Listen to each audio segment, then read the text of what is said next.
Programme مقابل میں خوش آمدید. میں ہوں ربیہ احسن اور میرے ساتھ موجود ہیں عامر متین. اور آج کے پروگرام میں جو ٹاپکس ہم ڈسکس کریں گے اس میں سب سے پہلے امریکہ، ایران اور حوثیز کے حملوں سے کشیدگی میں اضافہ. حوثیز کے سعودی آئل ٹینکرز پر حملوں کے بعد ٹرمپ نے ایران کو براہ راست ذمہ دار ٹھہرا دیا، جبکہ خام تیل کی قیمت $98 فی بیرل سے تجاوز کر گئی. کیا مشرق وسطیٰ کی یہ جنگ عالمی معیشت اور پاکستان میں مہنگائی کی نئی لہر کا آغاز بننے جا رہی ہے؟ ادھر پاکستان میں مونسون نے تباہی مچا دی. دریائے چناب میں اونچے درجے کے سیلاب کا الرٹ. لاہور میں ایک ہی اسپیل کے دوران ریکارڈ بارش، جبکہ خیبر پختونخوا اور پنجاب میں درجنوں جانیں ضائع ہو چکی ہیں.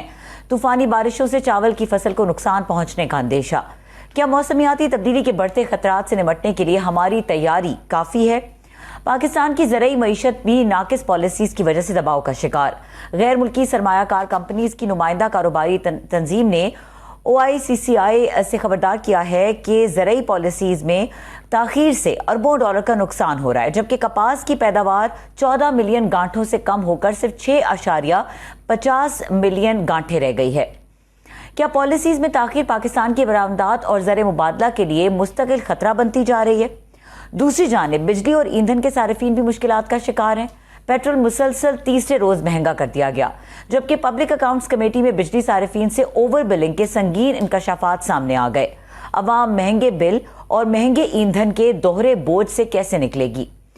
موبائل پری پیڈ کریڈٹ یعنی موبائل لوڈ پر بھی ٹیکسوں میں ہوش ربا اضافہ.